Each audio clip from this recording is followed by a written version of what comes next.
Hello, everyone, and welcome to Reality Plus Us. I'm Avi Barzev.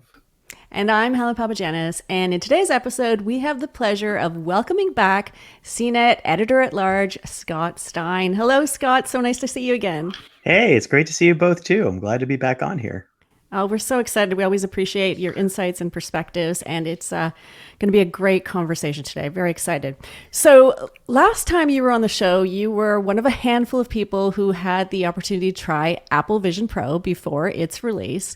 And last week, you were at Meta Connect, where you had the opportunity to try Orion, which is Meta's AR glasses prototype. So, this is still very much a prototype, an internal device that is not consumer ready. And the week before that, you had the chance to try Snap's new spectacles, Generation 5, their AR glasses. I was in LA. I was at the keynote where Evan Spiegel, Snap's co-founder and CEO, demoed the glasses live on stage. And so I thought this would be a good chance for us to compare notes. And I wanted us to start out with your initial impressions of Orion. But before that, maybe you can even preface it with the unique circumstance you found yourself in, being able to literally see the future through Mark Zuckerberg's eyes. Tell us about that. I did. It felt like a strange dream. So it turns out the reason for that happening was that I wasn't told that I should bring contact lenses for the demo. So that's something that surprisingly doesn't always happen for demos. Maybe it's that companies don't want to tip the hand that you're about to see something or whatever else. But you know, it's happened before. It happened when I went to see Magic Leap 2 during the pandemic, and sometimes companies have a prescription insert plan. Even then, sometimes they don't have my insert, like with Snap, where I showed up and it was several levels below what I needed. So that was the start of it, where I found out suddenly they recommended I should bring contact lenses. And I said to Meta, I don't have my contact lenses. Like, I was not told to bring, I should carry them. Like, at this point, maybe that's a little irresponsible of me, but I kind of feel like at this point, I'd like to know in advance because, I wear glasses. And regardless, the team was really nice when I briefed on Meta Orion, and I think they felt bad, and they were like, well, what can we do? What can we do? Can we reserve your glasses? Maybe we'll have you do it without the glasses. And I said, I'm -8 point something, it's like not going to happen. And then they said, oh, looked at each other like, well, what about Mark's contacts? And I was like, I mean, Mark Zuckerberg, is this like Mark's? And then, yeah, it was. So, they came back a little later, just quietly put a pair on the table, disposables. Amazing. Said, try these out. And I was like, are you kidding me? Like, these are Mark's contacts. And also, I apparently have close to the same prescription, which was, I'm not trying to like reveal other people's prescriptions, but it's like, I put them in, and they were very close, like I'm a little worse, I think. But they were good enough that I could definitely see the display, which was great. But yeah, I saw the future. I saw Meta's future through Meta CEO's eyes, so to speak. But I told my colleague afterwards, they reacted with like, what? Because by the time it came out of the demo, it was already like almost 11 p.m. on the East Coast, and it just felt like I was coming out of, on multiple levels, kind of like a dream state. It definitely added to the surreality of it all. Oh, I bet. But you got to see the experience anyway, and I guess that's where we're most interested in how was it different or better, or maybe not better in some ways. It sounds like it was better in many ways than many of the other transparent AR glass experience you've had before. I think it's not quite comparable to an opaque headset that can do perfect blending of the colors in the world, but compared to any other transparent headset, how would you describe the experience? Yeah, when I was thinking about describing it to people afterwards and like how I felt, like, was it did it blow me away or emotionally or everything else? I think in some ways it was a kind of a parallel experience to Vision Pro, which was that following the landscape, luckily seeing a lot of demos, it felt like Vision Pro was a synthesis of a lot of things I'd seen, and kind of like a technical achievement for existing, like the pass-through I'd seen in Vario and some other things, and eye tracking. So in a sense, that's kind of how I felt with Orion. So, some people might have felt like they'd never seen anything like this before, for sure. I'd seen AR lenses before, so, and I think, and anyone who's tried an AR experience on a headset, if you've looked at a Magic Leap, HoloLens, Snap Spectacles, these things that have transparent lenses, there's a viewing area that the holographic imagery seems to project onto through waveguides, and sometimes they can have a rainbow type effect, a little bit of a rainbow haziness. They definitely have a bit of a Ghostbusters feel where it's a little more transparent than you might like. And I think this is a matter of like progress and degrees in that territory. So they're using micro LED projectors and silicon carbide lenses to achieve better diffraction to get this wider field of view. Mhm. And the 70-degree field of view was the most showcasey thing that they had. And there are, like, compared to ones that if you hold in front of your face, Snap was a little bit like this. Mhm. Meta's was holding in front of your eyes was more like this. Mhm. And I think Magic Leap 2 had kind of like a, I don't know, like kind of like that. I don't know. I'm trying to estimate, but Yeah. it was wider than I'd seen from anything other than, I just saw a demo of Loomis's lenses at AWE for Right. people who are following the beats on that. And The that was a big Maximus. viewing. Yeah. And it was like a big viewing area, and it kind of felt similar Yeah. for that type of a demo, but nobody's put them in nobody's done this in AR glasses that I've seen. So that was big enough that I didn't think about the viewing area. I didn't sense the cutoff quite as much. That being said, the displays and the monitors, things that I was being shown, I think were being framed to not show those edges, much like the original Apple Watch had watch faces that were not making you aware of the edges. And now they are, but in the early ones, you wouldn't be as aware that so I think that was artfully done, but it was nothing. I didn't feel it was anything that I hadn't seen before, but in a pair of glasses that were that compact, that were wireless, that was also really cool in that the full 3D AR experience was happening there with hand tracking, with eye tracking. That's where the technical achievement, I said, like, oh, wow, this is all packed in here. And I got a lot of demos that were looking like, little pop-up grid of apps, kind of like Vision Pro, where I'd look with my eyes and select something, accepting a phone call from somebody, looking at a bunch of objects on a table, and then pulling up a recipe by asking about the objects, playing a few games, which felt like very, akin to Vision Pro games, where I was moving around a ship with my head and targeting with my eyes and pinching with my fingers. The wireless puck that had the processing in it was off to the side, out of my involvement. And the most interesting thing to me was really not the glasses. It was the wristband, like that, the neural wristband, the EMG wristband, which Meta's been working on for a while. And I was talking with some other people that got the demo, and I think they were in agreement on that I never got to try that when I went to Meta's Reality Labs research in 2022. And I never got to try Control Labs band before Meta acquired them. So that was new territory for me. I had seen an Israeli startup that Mudra. Right? Yes. Yeah. I was like, why can't I remember? Mudra had shown me this at a CES, and I got kind of a taste of that, and I understood what it could do. So this demo was, the interface was very simple. It was pinching, middle finger with your hand up. Then there was this kind of thumb, like a sleight of hand magic thing where you're kind of doing this thumb scroll, and then double tapping with your thumb. And some of those, again, there's familiarity. Like some of those are very similar to what, well, first of all, the Apple Watch has tapping already. And then the Vision Pro has a lot of those gestures, not all of them. But what was interesting was how natural that seemed and how you could do it without being in view of, the cameras, and getting haptic feedback, little buzzes that were very light, but just enough. I kind of eventually I forgot about them, which was interesting and I think subtle. And I just thought, using that band, that I thought, I'd wanted something like this to appear. And I said, like, okay, well, here it is. And this needs to appear across watches and on, it sounds like Meta is going to have plans to release that band on other products, as I was told. And I would imagine it emerges before the glasses, if we're thinking about like a time frame. So it seems like a really important piece of the glue.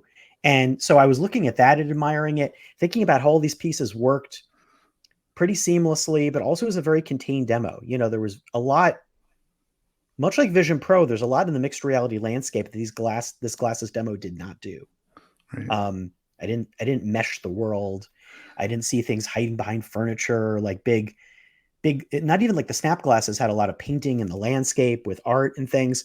This didn't do that. It was really more nothing with occlusion of 3D objects by real objects. Nothing with occlusion, and probably something that is a combination of, I would imagine it's still being worked on, / it's early, / maybe that doesn't show off the glasses in the assistant kind of phase that I feel like they were looking at more, which is this very targeted, again, Vision Pro reminiscent thing of bringing up windows and apps and laying them side by side and doing stuff that's a little more targeted in 2D. Yeah, I had heard that the puck, or whatever we'll call these things, the extra accessory, had a depth camera or has a depth camera. My guess would be that would be how you would scan the room first. It would be great if future glasses didn't have to have many cameras on them. You would like to only get down to a couple of forward-facing cameras if you can, just for tracking alone, and maybe some vision of the room. But if you have to have both depth cameras and color cameras and cameras facing in all different directions, that's one of the things that causes the glasses to get heavy. And to go from glasses to goggles is all those extra cameras. So it sounds to me like they cut out a lot of those. So I'd be surprised if they were, if the glasses did have depth and everything else together, just for space and heat purposes. Well, it was also interesting to see the QR code being used as a way to kind of register the Pong. Was it like the multiplayer experience that they had, right? So it was kind of funny to see this super high tech, and then here we are going back to the world of AR markers and QR codes to kind of register these experiences, which was funny because in LA on day 2 of LensFest, Daniel Wagner gave a keynote that really went deep into the tech.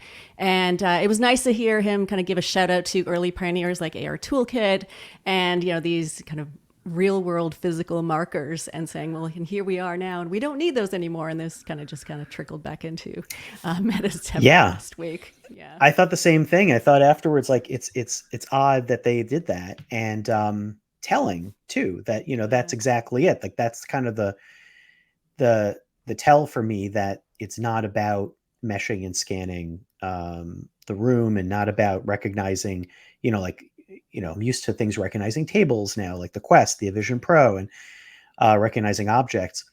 And then, afterwards, I kind of stepped away and I thought, well, what does it all mean? Of course, I thought it was wild to get the demo. It was cool to see it. A lot of the noises of the interfaces, like the AR requests and AI requests, were the same sound effects as Ray-Bans. Like they were a little bit the same ping, which again makes me, I kind of look at Meta's product landscape now, and I think it's going to borrow from both, but the Ray-Bans are the inheritor. They're the early predecessor of what they're trying to build.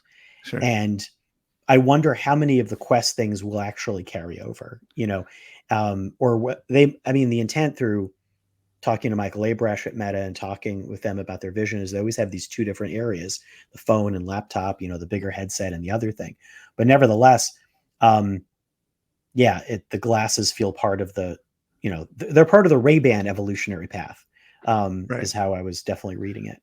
Absolutely. I mean, it seems to me as soon as you could fit them into Ray-Bans, even if you had to drop some of the typical AR features like integrating content into the world, and in this case, no opacity filter like the Magic Leap 2 has, means that it would be a limited display outdoors, right? You would only be able to see the content when it wasn't too bright outside, unless they have some method of cranking up the brightness super high to compete with the sun.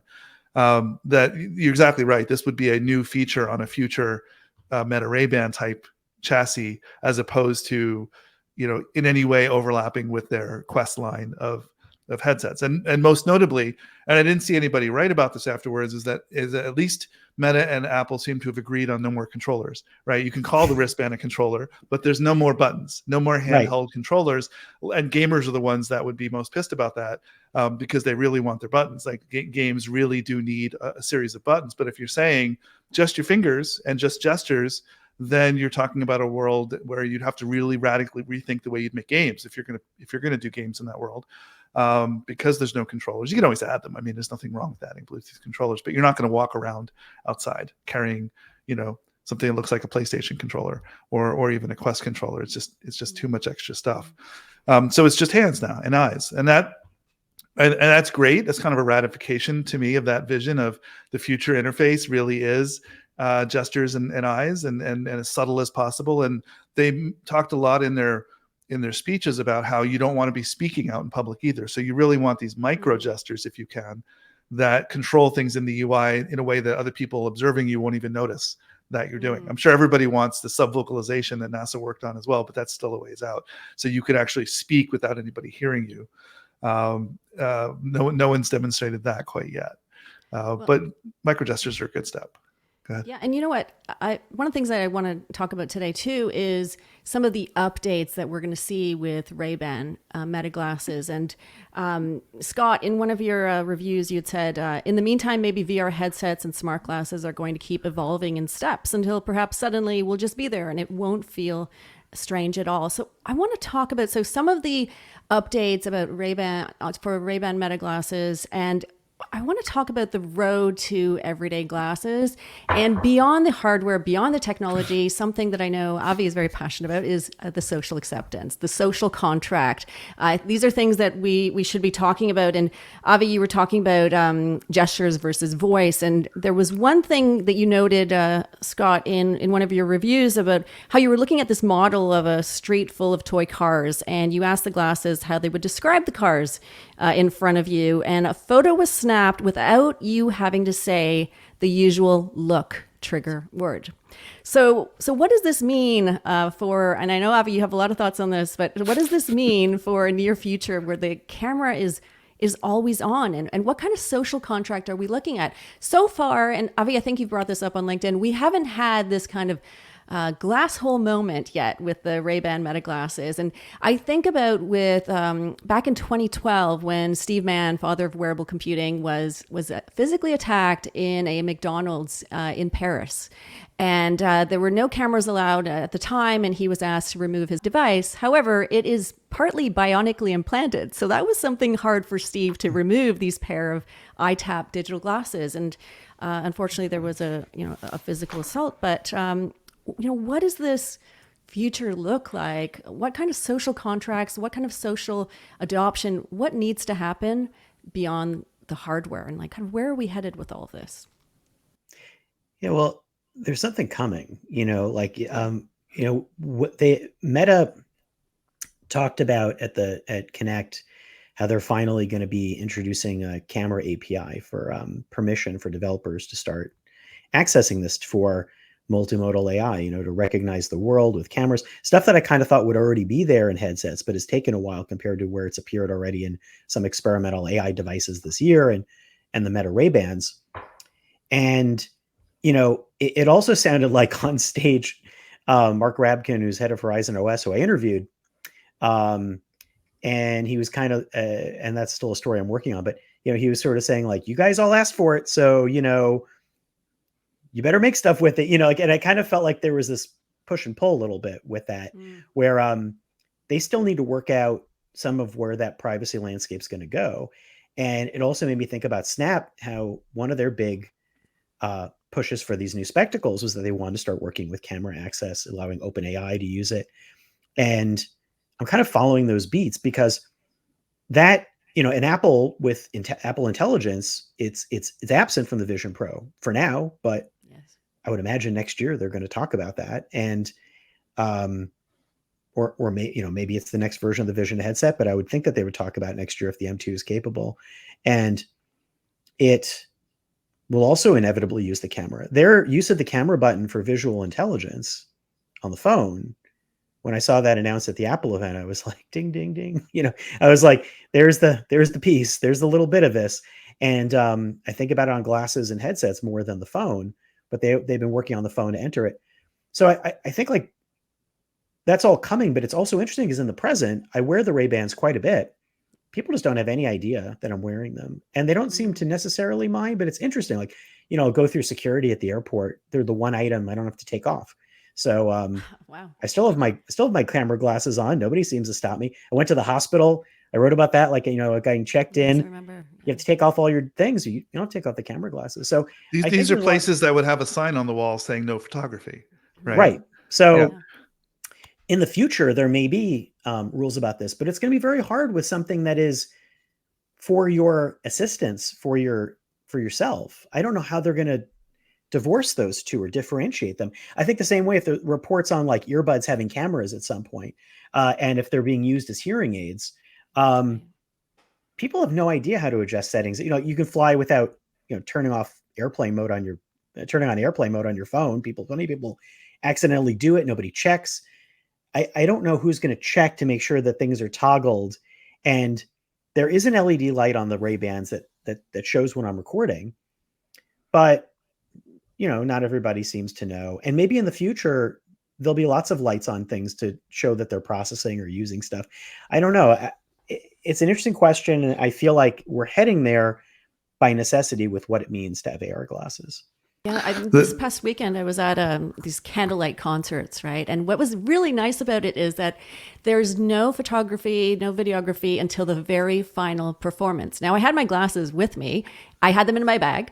I could have easily put them on and recorded but I think part of this also is, what does it mean to be a good human and be engaged in that social contract and only use these glasses when they are absolutely needed and respecting those rules and those guidelines. Now, they did light up at the final performance when I took them. So if I used them, somebody would have been like, "Oh, wait a second, her glasses are lighting. Something's happening," right? A little that cue. But Avi, I want to give you some time because I know this is something that is really important to you. Yeah, I mean, I've said this before. I think that the light, there's definitely an improvement from V1 to V2 in that now you can't tape over the light. They have an extra sensor that says, "Uh-oh, you're trying to tape over the light to make sure people can't see it, so you can't theoretically surreptitiously record." But nobody knows what the light is anyway, and it needs to be a lot more prominent if it's really going to serve as a warning to other people.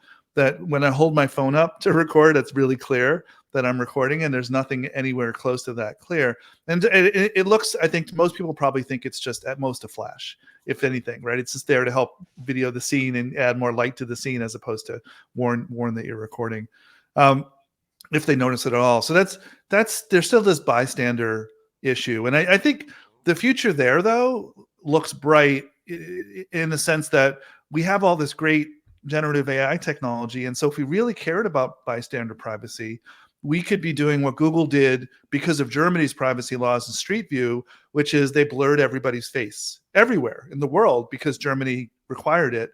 And they said, well, we don't want to have two versions, so we'll just blur everybody's face from Street View. And that's at least a step on the road to privacy. But now we have the technology to not just blur people's faces automatically, but to remove them or to replace them with alternate people who are not real.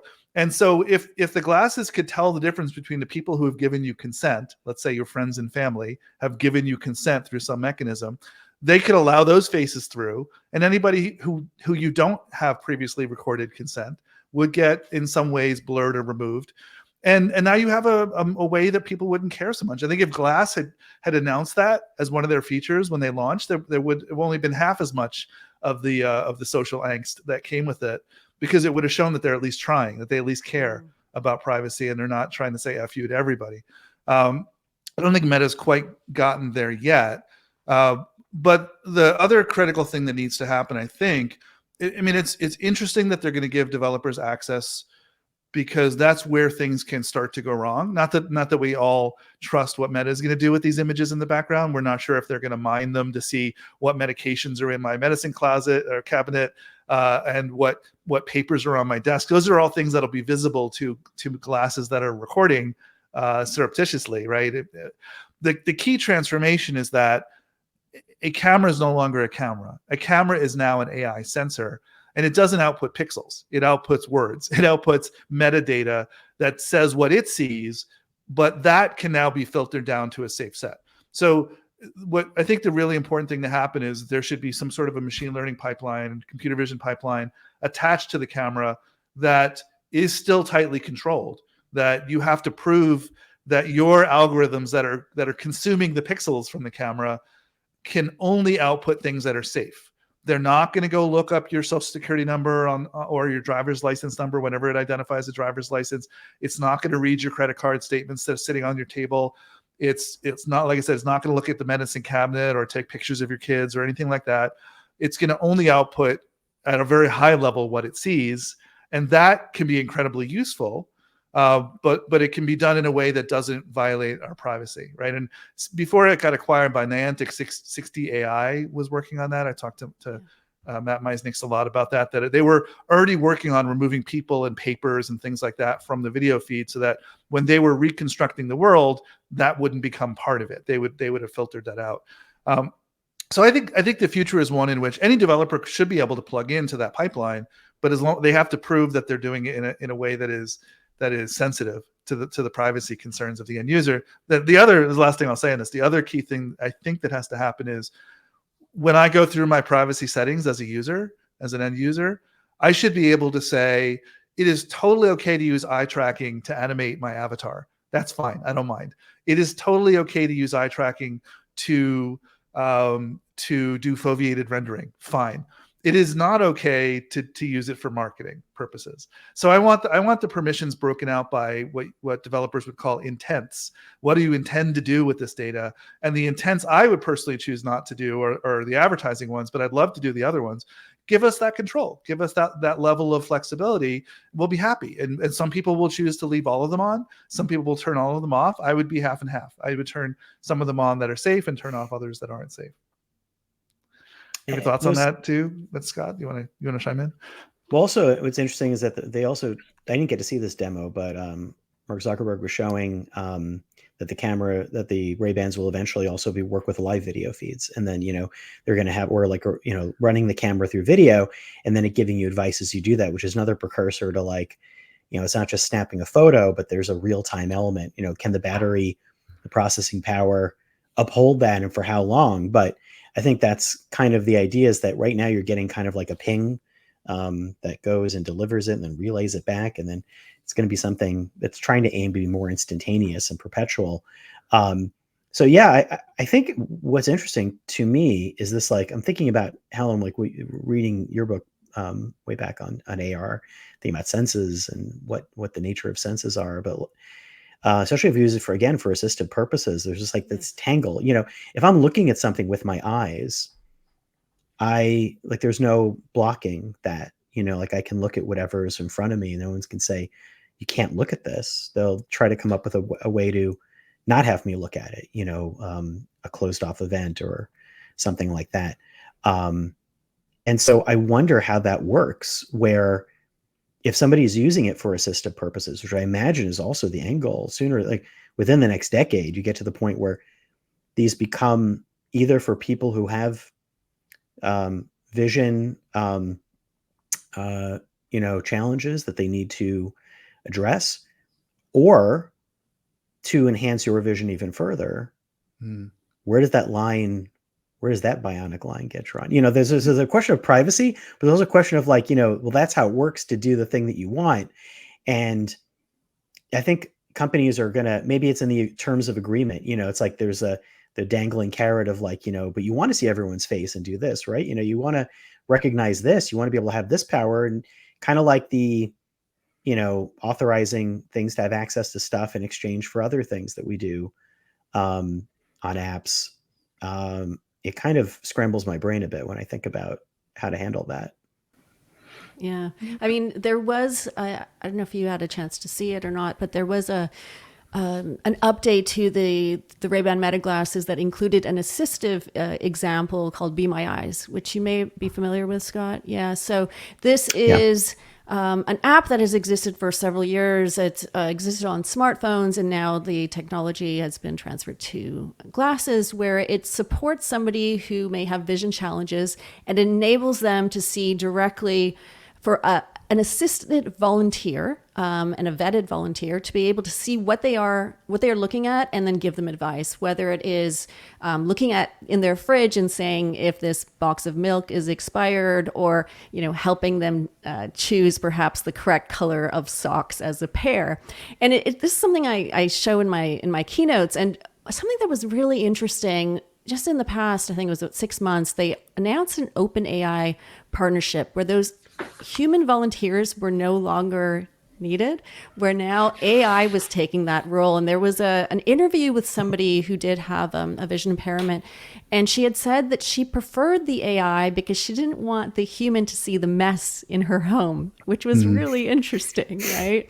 But going back to even thinking about that example with Steve Mann being physically assaulted, is that there are people who use these, whether it is a hearing aid or a pair of glasses, as a piece of assistive technology to help enhance their lives. And as we move toward an everyday pair of glasses or wristband or whatever it is to assist us in our everyday tasks, you're right, that line will become blurry between who can use this without question and who can use this with limited access. And when Google Glass came out, it was very interesting because there wasn't that level playing field, right? There was a bit of perhaps a power struggle. And I even think about when cell phone cameras initially came out, and you would go to a gym and you would see all these signs that said no photography allowed. And we don't see those signs anymore if you think about it, right? And is that just because perhaps everybody has almost everybody and many have a camera on their cell phone? Or is this just something that has become a kind of a social contract? Is that when you are in a gym chamber, you do not take a photo of another person, right? So it will be interesting to see how all of these things. Maybe they've just got better at enforcement on that. Like if somebody does take out their phone in the locker room, I think other people are a little more aware of when they are or aren't taking those pictures. Yeah. And somebody will get kicked out if they're doing that. That's still considered a faux pas. To even have your phone up near eye level, I think in sensitive places. But with the features they announced, the one feature that's closest to the world we're talking about is not just the Be My Eyes. I think that one is great to debate whether it makes sense to have people or AI do that work. But we're going to see a version of Be My Eyes in a few years, which is the Twitch version, which is somebody has an interesting enough life that other people are going to want to watch that live feed, and they'll be commenting in real time. So you're going to have the Greek chorus behind you. If you're the streamer, they're going to be all saying, "Hey, do this, do that," and you're going to have all those inputs. And imagine what that means for the future of test taking or job interviews, or asking someone on a date, having all these voices in your head that are maybe real, maybe AI, but hopefully trying to help you. That you can go from assistive to creepy superpower like pretty fast, right? So that film. Remember that sci-fi film where he had the Wingman app? What was that called? Do you remember this? I think I don't remember Sight. that one, it but was called Sight, actually. Sight. Okay. Yeah. That look. There's a bunch of these canonical apps that are going to happen no matter what. There's the Gary app, Gary from Veep, which is whenever you walk up to somebody's going to whisper in your ear, right, what their birthday is and what school their child is going to, so that you can act like you remember them. That's one of the kinds of apps. There's the Cyrano app, which is the whispering in your ear about what to say to a person that you're attracted to that you might be nervous about. Like there's all these. We can think of all the fiction that we've ever had turned into live apps. It's rich to mine. For all of that, the question is, what are we going to accept? What are we going to think is okay or not okay? But it's all going to be there. I don't know if I had a question in that though, so I'll let you ask the next one. That's all right. Well, you know what? Let's move on to Snap Spectacles. So I have a pair of these. Was lucky to leave LA with a pair. First impressions on Snap Spectacles, Scott. So when they showed the box and said, guess, they did a little bit like guess what's inside, open it up. I thought, oh wow, those are big, and they're not everyday glasses looking. See, the last time I saw Snap Spectacles, their first AR enabled one in 2021, they weren't that much different and probably actually less thick. And so they didn't get more glasses like. But then when I did the demo of it, similar to Orion in one sense, I felt like, okay, well, we're seeing something that has been laying groundwork in mixed reality headsets. The idea of pass-through mixed reality headsets showing you things in the real world, and moreover, interfaces that you gesture and navigate with. So, Snap was doing stuff with your hand tracking and pinching. Again, that both the Quest and Vision Pro, I mean, Quest did it first. Vision Pro, was aiming to finesse with eye tracking, but the idea of doing it at a distance and then tapping to, different things. So that felt familiar, but again, in a smaller scale, but unfortunately with a smaller viewing area. And what was interesting to me, the viewing area felt like a downside because I thought it needed to be more expansive. But then I was also kind of stepping back and thinking about what the goal was here, in the sense that no one's had, after all these years, no one's had really like outdoor usable glasses that are phone compatible that you can use in groups. You've had HoloLens and you've had Magic Leap, but they haven't been that. And so it seemed like that was what I took away, was like, may allow some of that, activation stuff and experimenting what they could do in those types of instances. Sounded very much like the Snap team is trying to see if it works, to say like, we're going to see what works and what doesn't. And it's kind of a different approach in that Meta's building years from now to get to that North Star. Snap is putting it out there right now with people, probably thinking about, what do we distill from this and then put into something else? Or maybe work with partners. Like, it was very interesting to me that Niantic was on board, which has been talking about smart glasses for a while, or AR glasses. And so I appreciated what they were doing with it. I just felt that it was very much a work in progress. But as I step back, the thing I'm pulling away from this year, as I step back and I look at Apple Vision Pro, Snap Spectacles, Meta Orion, they're all works in progress. The only thing that feels in the here and now the most is something like a Quest, because it kind of knows what it is for the price, and it's a fun thing to play around with some extras. And so I think they're all kind of building in different ways to the same end goal. And it's a matter of like, which approach do you like, or what are we seeing that a company's working on versus what we're not seeing. But that, going back to Snap, I thought, I thought the hand tracking was fine, but not great. I thought I kind of missed having the eye tracking a bit. It worked with the phone, like you could connect it with a controller. Thought that was really clever, and you could use it to control things or use it as a golf putter or whatever. And I thought, it also reminded me, there's another thesis point which I want to get to, which is we could talk about. Again, Orion, Snap Spectacles, and X-Real, who had their phone-like device that works with their glasses. It's like the glasses are trying to get to work with something like a phone without having the phone, at least from these early entries. And I feel like the lack of phone OS compatibility at this point between Apple and Google is a major bottleneck, and maybe even the phone hardware working properly with it without draining. That to me feels like where they're all trying to go, and they're trying to, in a sense, build around that for now, to be like, well, how do we do something like that, but knowing that we don't have that yet? And that was very interesting to me. I just kept kind of seeing that theme.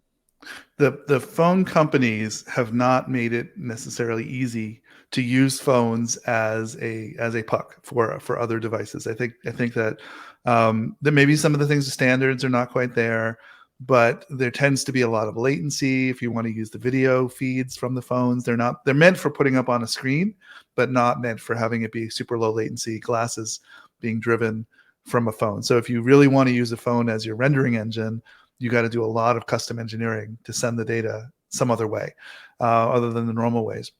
But I think you alluded to this. There's this, I think, critical thing that nobody shipping glasses wants to create battery anxiety for people on their everyday phone. I know people who have two phones and they have one they probably could dedicate to this and they have a backup, but most people that I know have one phone, and you don't want to have to be plugging in all the time just to do something cool. So companies are really, I think, shied away from having the glasses depend on that. And you also don't know what somebody has. It's such an open matrix of possibilities ranging from low end to high end that it's pretty hard. It's pretty hard to depend. So nobody's really, I mean, X-Rail did take that bet initially, but only on Android, right? Then they said, let's just have our own phone-like thing that does exactly the same thing. But maybe they've also jumped the gun on having the two cameras a little bit. So now they can take pictures the way that they'd like to. They can do stereo pictures. But yeah, I mean, I think Tilt 5 had the same issues, that it would be great if a Tilt 5 could simply hook up to any phone. But that's not the starting place, because that's really one of the harder things to try to solve versus the PC or even a Steam Deck is much easier to use for that.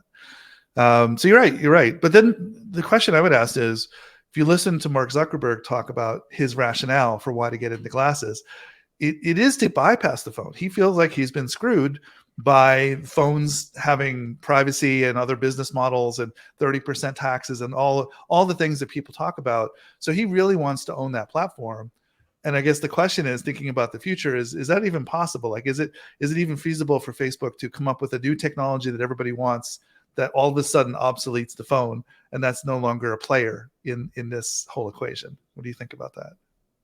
I think it would have to happen so far in the future that, it would be something like brokered in the cloud and post like almost post device, but you still have a device. Like, I think in the here and now, and even in the next 5 years, I can't imagine. The phone is such an essential thing for, like, you walk around, everybody's got one. I think it's so obvious that it's our dependency that I would imagine that a halo of wearables that interface with it has to be the future. But then, the question is, again, do the phones allow that, and who works on that? It makes me think about Qualcomm. Like, they've been talking about that for years with Snapdragon Spaces and trying to do that with phones. And it kind of seemed like it had stalled a bit, where I hadn't seen glasses that had yet emerged with their new chipset. But it sounded like, I also don't know, there are Qualcomm processors in the processing puck of Meta's Orion. There are twin Qualcomm processors in Snapdragon and Snap, in the Snap spectacles. But again, unknown. I don't know which one. So I think there's stuff like this that should happen. I'm just waiting for the other shoe to drop too with Google, because they're supposed to be working on Android XR or something like that with Samsung. And are they going to open that up? And there's, interest in Google maybe working in glasses again. It seems like it's an enabler for that. I just have a lot of questions about that, because I still feel like the post phone era, the futurist in me is like, sure. But I also feel like when I started CNET in 2009, I was thinking about a life beyond laptops, and we still have laptops. It's hard when something's working. It's like cars, everybody's using one with a phone, and more than laptops. So I just think that needs to be overcome or dealt with. Yeah, I think it's probably true. Even the puck that you see attached to the Orion glasses is kind of a phone. I mean, it doesn't have a screen, right? Probably doesn't need a screen. It doesn't need an input necessarily to be on its surface, although it wouldn't be hard to add capacitive touch to something like that. But it's semantics in a sense of, are we just in the future going to have something that sits in our pocket or pocketbook that has a modem in it that connects to a network and has CPU and has memory, but we don't call it a phone for some reason. We call it something else, but it basically is still a phone. And phones have morphed in shape based on the needs of the display. So as soon as the display is no longer needed on the phone, if the glasses are good enough that becomes our primary display, it'll shrink back down to whatever its native shape is, without having to be as large as a smartphone today, maybe for some people. But it'll still do the same things. I can't see a future in which you'd ever want to put everything on the head. Even if you could, you'd want the headset to be as slim as you could, and then you'd want to offload it to something else that is more or less phone-like. And the thing I was musing about the other day is, in that world, can Mark Zuckerberg get his wish of owning that platform if he's going to make this open platform that everything plugs and plays with everything else and multiple glasses and multiple pucks? He's still competing in the same world that he is today. Multiple Chinese companies producing multiple pieces of that puzzle that he doesn't control. And the winner is the one with the best user experience overall, right? That's what it comes down to very often here, or the lowest price, I guess, for some people. I just want something like, oh, go ahead. No, please. Or I was going to say the processor puck thought with a phone, which I keep thinking, it should be like the deck and, William Gibson's, early sprawl books. And, you have a little thing. And it's also part of the fact that, Apple controls the pipeline through the phone. Google is controlling everything basically through, or the OEM or wherever through Android phones. And I just want to be able to have the freedom to assign the percentages. I have this idea of like, well, if I want my processor thing to be like 90% for the headset, for the glasses, and like phones, I feel like you're pouring more and more processing into phones to kind of do similar functions, and what if you don't want all of that? What if you just want like a little bit that's a phone? And then later on you turn on the rest, but it's like low power mode, I feel like phones just pour so much into being a phone that I just go, well, what if you don't, allow me to apportion those? And it goes also to the future about AI platforms too. How will we get a chance to freely choose what AI we want to be running through our phone? Right now, it doesn't look likely that that's the case. Companies are making grabs for different AI platforms that they're running, including Meta. I think that's part of the choice too, because you want to, Meta is right now increasingly pitching. On the flip side, they want to be on other people's stuff, but they're also making a device with the Ray-Bans and with what looks like Orion very much dedicated to its thing. Yeah. And so every company is making something dedicated to its thing, but then how do you run multiple things? Yeah, there's especially the issue. When many of these currently require special hardware, right? You in that puck is reportedly a special chip that's able to help some of the work, offload some of the work, very much like an ASIC would. You would put an ASIC in that would do specialized work, or Apple publicly talked about the R1 chip in the Vision Pro that's doing very, very custom things that you wouldn't find in a phone. And so it may be that the whole package of the future has these components that you might turn off at various times. If you turn off the intelligence feature, maybe you save some battery because all those neural units are not firing all the time, because they normally have to be running in the background constantly and looking at data and feeding things. So yeah, you want a little more battery life, turn the neural stuff off. You want a little more battery life, turn the world tracking off, or turn the avatars off, or put them in a low power state of some sort. And that's probably true of everybody, because nobody ever has enough power. The watch is the best example of this, where you never have enough power to run all the things all the time.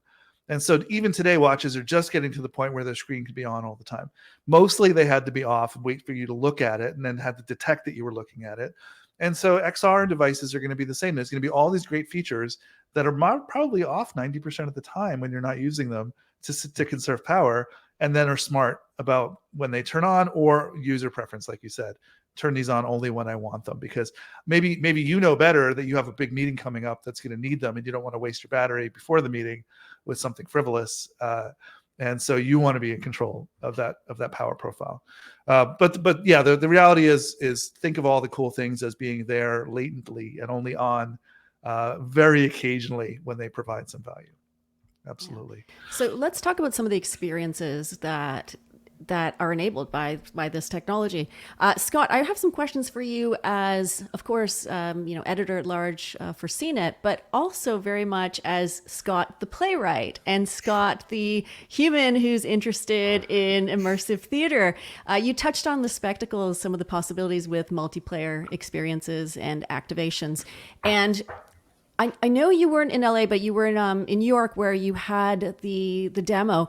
Did they tell you about, or did you get a chance to try? I don't think you would be able to in New York, but there was a really lovely As Devlin experience in LA. Did you have a chance to try any of that? Or No, I'll unfortunately I'll tell not. you about And it because I was like, yeah, I please wish tell me Scott about was it. here. No, because I was being encouraged to go, and I couldn't travel to everything, but it did Yeah. sound really cool. Yeah, I'd love to hear about some of those experiences. So, as Devlin, amazing artist and designer, has worked with artists from The Weeknd to the immersive experience in the Sphere for U2, Beyonce, Adele. I mean, you name it. Also has given a really wonderful TED Talk, which we'll link to on the website, and done some really beautiful installations around like poetry and just really beautiful, beautiful work. And so on site in LA on day one at Snap Partner Summit, there was an experience by as for Snap Council. Now, Snap Council is something that is very integral to Snap, and was started by something that Evan did early on at school. And it's this kind of almost a circle where empathy is encouraged and deep listening and being able to really just kind of speak from the heart. And so Ez created this experience where I think about 12 of us entered this kind of dome area. I did this with Vicky Dobbs-Beck, who was our guest previously on Reality Plus Us. She's the head of a VP of Immersive, rather, at Lucasfilms and ILM Immersive. Kent Bai was also in the room. So there are several of us colleagues from the space. And so we entered this room, a Zen-like space, and we were seated in this circle, and there was a facilitator who led the experience, told us about council, and we were able to, through our glasses, see different animals that we were able to interact with. A hummingbird came and landed in our hand. We were able to interact with the cosmos.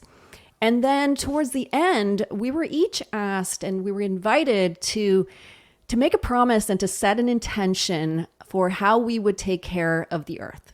So we were able to see the earth in front of us and reach out with our hands and touch it. And then we would say what our promise was. And in real time, our words then wrapped around the earth. And as you went around the room, everybody's kind of intention intertwined in this really beautiful way. And the multiplayer aspect, I mean, people would ask me, on site and when I returned from LA, oh, what did you think of Snap Spectacles? And then I always ask them, did you try the Ez Devlin experience? Because for me, that really, really changed everything. And as you left, you were given a Snap code where you could then have a memento of that experience and see all of those intentions kind of wrapped around the globe. And this was really, I mean, I work with a lot of luxury brands, and so this is something I'll be sharing with them as far as activations go and what's possible with multiplayer experiences. And it was just very memorable. And on the last episode, we talked with Vicky Dobbs-Beck about designing memories. And this was just very, very well done. And I really appreciated the fact that the Snap worked with Ez on this very thoughtful experience. So my graduate work and PhD thesis back in, 2014, looked at augmented reality as a new medium for creative expression. And so one of the things that I discussed was the importance of bringing artists really early on in new technology to help define what's possible in designing these experiences. And back in 2017, I had actually pitched Microsoft when HoloLens was out about having Ez design an experience, and fortunately at that point they had pivoted to enterprise. So I was just really thrilled to see Snap create this really beautiful experience. So in addition to being editor at large for CNET, I want to know what does a playwright Scott think about some of this technology, and kind of building up on the episode where we talked about some of your background in that area. Is like, what do you see the opportunities now? Like, has it really kind of whet your appetite for where things can go? Yeah, I think that's really interesting what you pointed out. It's kind of the early stuff that I was hoping for with some things like AR. And Yeah. when Niantic was talking about Lightship and some of the stuff that began to look kind of like it was going to be, kind of group-based and social and immersive, and what Snap was doing with some of these things, there's like the inner versus the outer, or the inner plus the outer. Like, a Vision Pro, a Quest, these are generally personal experiences. And the pitch for the future of AR glasses also tends to look like a sensory enhanced memory assistant, something Yes. that's very much for you and speaking to you or with you or as another facet of you. And the group experience, the way it could be something that you all share, is outside of you. It's not, it's part of you, but it's something like when you go see something in the world, you're not thinking about it being an extension of you. You're thinking about it being a something in your world. Or the more it's consensual, communal, that like that you are together with this experience, the more people involved, it will begin to feel, I think, less like you and part of the world. It's like 3 people sharing a belief, or 4, 5 people in a group or a community. I think it's really important, and I think it's something that's very fundamentally different. And so the artist part of me, that I've been thinking for a while. I don't even know if we talked about this last time, but I probably did mention, I've been thinking about kind of like the connection between AI and improv. And you see a lot of stuff that's referring to these types of things. And, I'm interested because the more it can be a tool that everybody starts to use in interesting, creative ways together, it'll start to feel like something more fundamentally different. And so I kind of think that these like devices, which are going to be intertwined with AI through the cameras, will start being these like fascinating improvisational tools for groups of people, or like what I'd like to see. And it could be a way to kind of make something happen as a group. Maybe if you don't have the ability to build it, you could do it right there anyhow. So I think that's like what excites me about it, to kind of take you someplace special that's in your world, but you can do it together. And I want more of that. And I think it sounds like what Snap is doing with the activations is it might be something you go to find that's already set up, which makes a lot of sense, because the ability to kind of make it yourself in groups, first of all, there's still developer glasses, and there's a whole bunch of things, but it looks like the beginning steps of that. So like the things you might have seen before with your phone, or you might have seen exactly like very early HoloLens or Magic Leap ones. Magic Leap seems to be very much the parallel. They had so many artistic, experimentational things, but then they pivoted to becoming much more business focused. And it seems like a return to that, where you could have these like interesting experiences at like a Sundance, or, or even lower build, something you could just do as part of a pop-up experience without having to install so much, and then bring it to a town or do something like that. There's been some, like, when it can be made cheap enough to do, there's been some great experiments like that. Like SIGGRAPH years back in the theater, they gave everybody a colored paddle and they used a camera at the front, and you can have the entire audience engaged in a game of Pong or other kinds of things. And it has to be fairly cheap and low tech. And this is the fundamental challenge we have with AR today, is only developers currently are buying the new Snap Spectacles. No consumers are. So there's very few of them out in the world. The coolest thing to do on an Apple Vision Pro, in my opinion, is the co-presence, which you can only do when you have someone else with the Apple Vision Pro that has time to use it with you. But that's still the coolest experience, is being in a space with somebody and getting that full co-presence to work right. It's still going to be a while before everybody has access to enough devices that, if we're not figuring out the ways to do this on existing smartphones and with low cost solutions, that we're not yet exposing the world to these great things. They're only developers are getting to see them currently. And that's a loss, because that's where the real value is in these social experiences.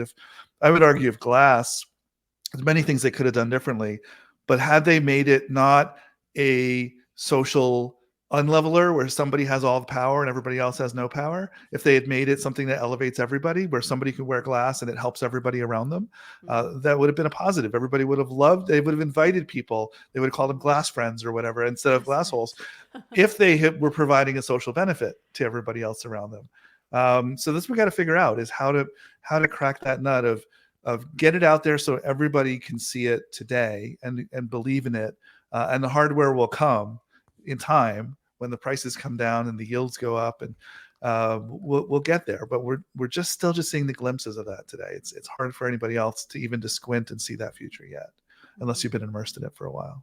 Yeah. Yeah. Yep. Scott, as somebody who works out in VR with Beat Saber and Supernatural, did you try the, I think it's called Beatboxer experience on Spectacles, which is a boxing app in AR? Okay. No. So And that was fun. I really enjoyed that. And so I'm a person who I prefer to be in an AR environment when I am doing something like exercising, just because I want to be very conscious of my environment. So I like that shift towards being able to do something where I'm actually, physically I'm moving my arms, it's tracking my hands, and I'm having this boxing experience in my living room and I can still see everything around me. So that was a nice shift away from what we've kind of traditionally seen as primarily an experience in VR. I'll have to show you next time I see you. I'll let you try it out. Yeah, I think you'd like it. Well, that makes sense. Like, and it goes to something I was a little surprised at Meta Connect to not see more of, and I was talking with some developers about this too. Is I thought they would talk more about fitness, and Yeah. I asked Mark Rapkin about this with Horizon, Meta Horizon, and its focus, and he said more that it's a stable grower, is it, to paraphrase, or I think is what he said, and they see it as something that is consistently good, but I see it as so much more than that.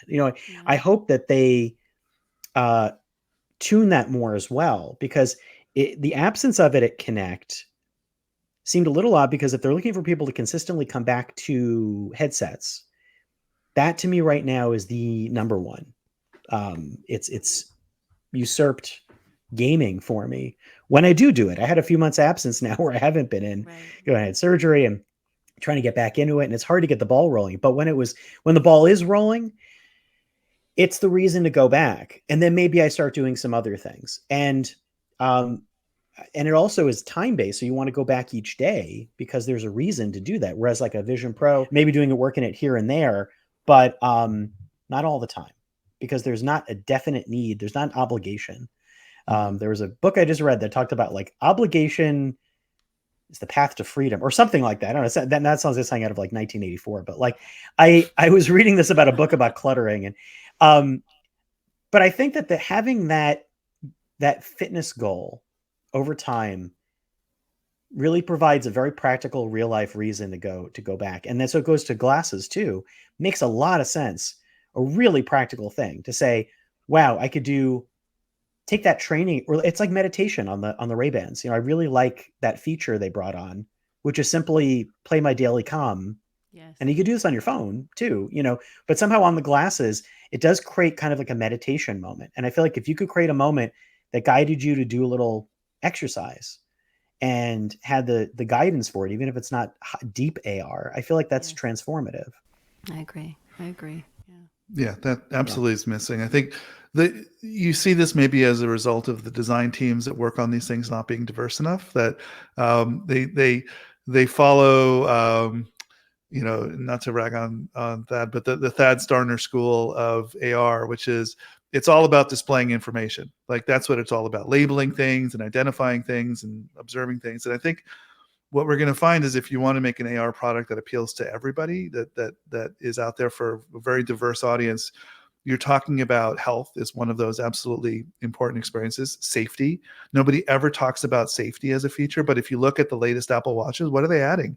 They're adding safety features. They're adding detect crashes and all sorts of things that are there that make people feel more secure in their lives if they can afford this high-end watch that will be able to alert their authorities if you need help. But you have to be thinking about features like that if you really want to appeal beyond the early adopter demographic, I think, and most companies are not quite there yet. Yeah, and it makes me again look at the trilogy of new products this year, or the ones that we've been peeking at, and they're all kind of working out.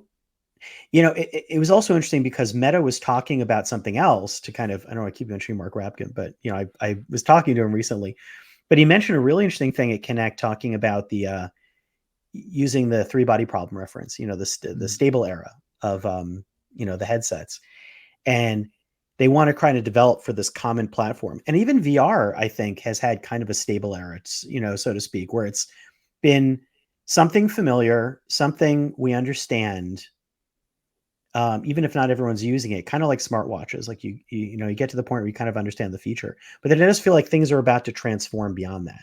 And then now all of these new pieces of hardware, I feel like, are starting to begin to think about the terms of that new landscape.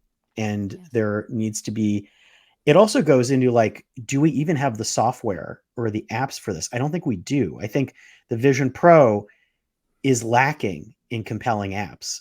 Snap is using existing AR lenses as their stepping stone, and Meta Orion is just we launched off the ground and showed you a demo. There's nothing, there are no apps, there are no developers. It's just going to be an internal use thing pretty much.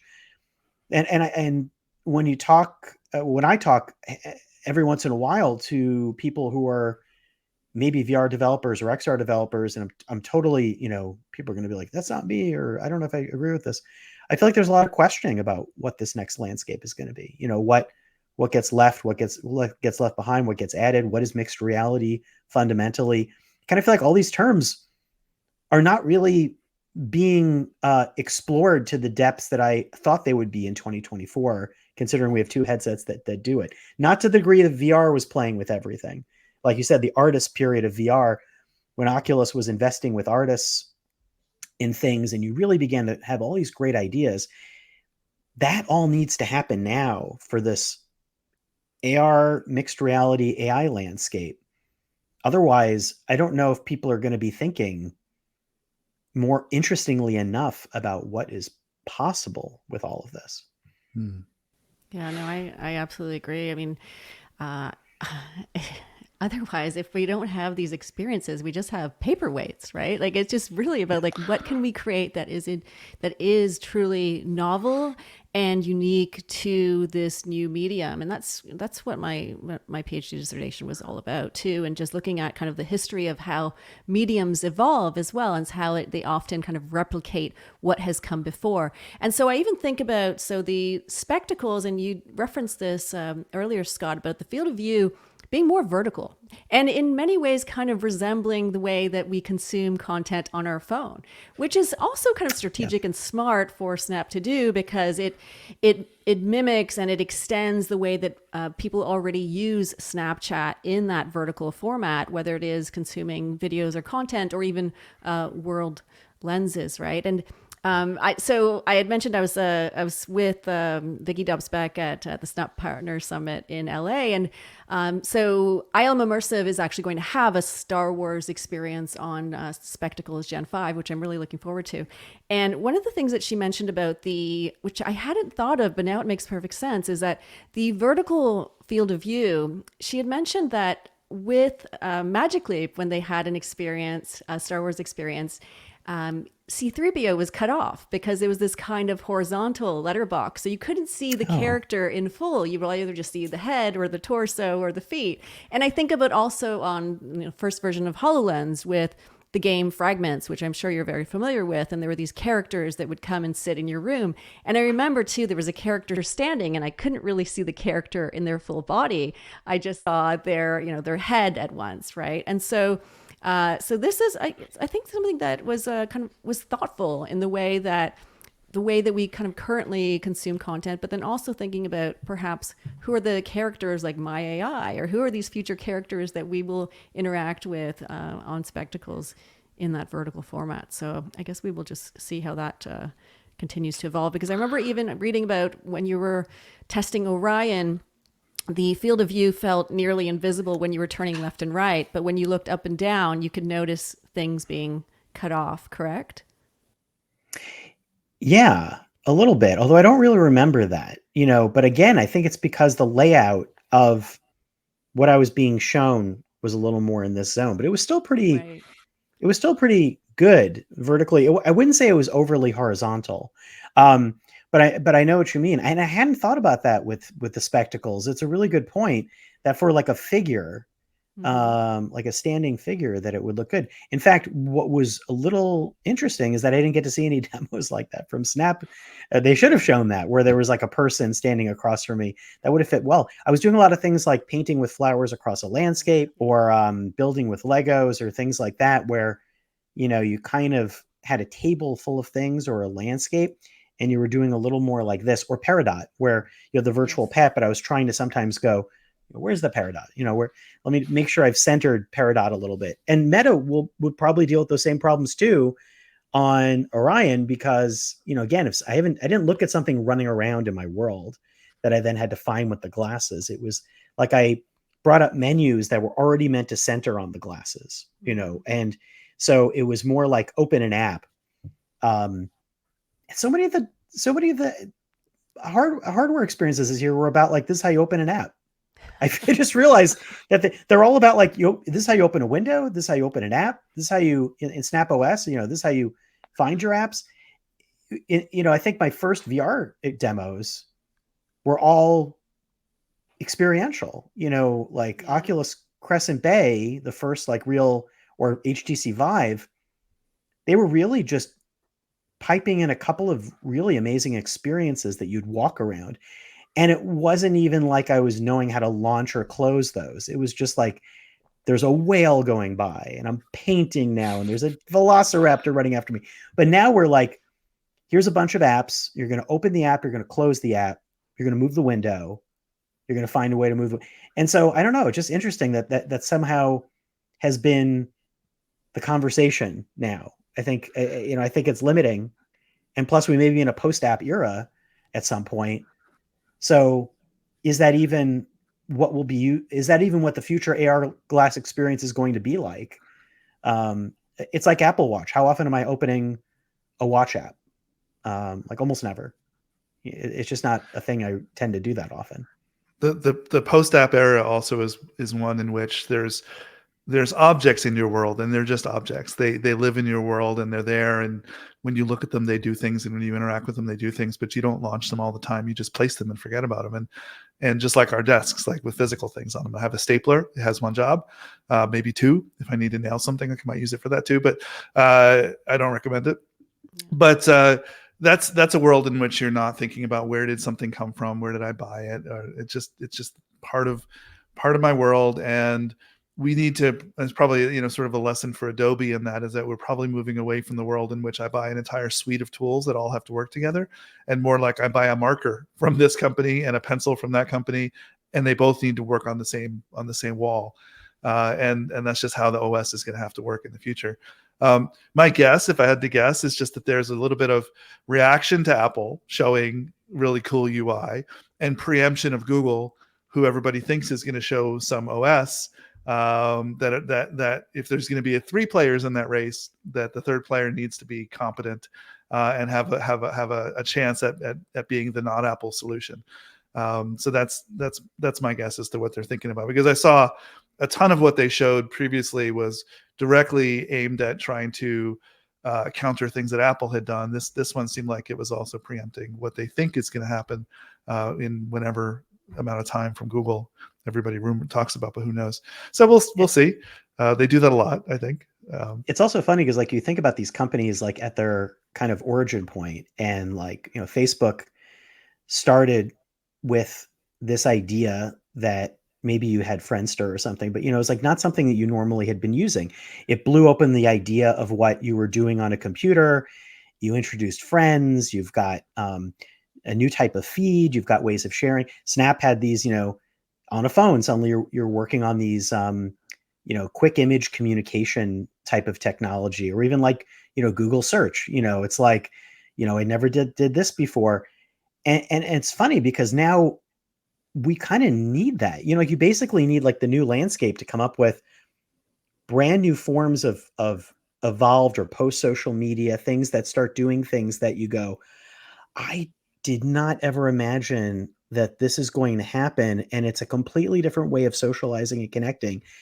And that seems like the product, like it's like the way like Facebook became a massive player, or Snap is now at the point making glasses, but we actually need those companies to do it themselves or someone else to be figuring that out. And it's so much more than an app. It's a fundamental connection system. Like, it's like something very, it should feel new and alien, and you go, I've never seen this. And I'm kind of, I know it's gonna take a while, but like I'm waiting for that.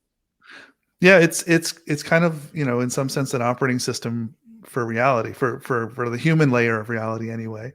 And that, the internet is the base layer of that connects it all. But then there's what are the interactions we're going to have? How are we going to talk to people? How do we find people? How do we meet people? How do we share experiences? That's all up for grabs right now and being rethought.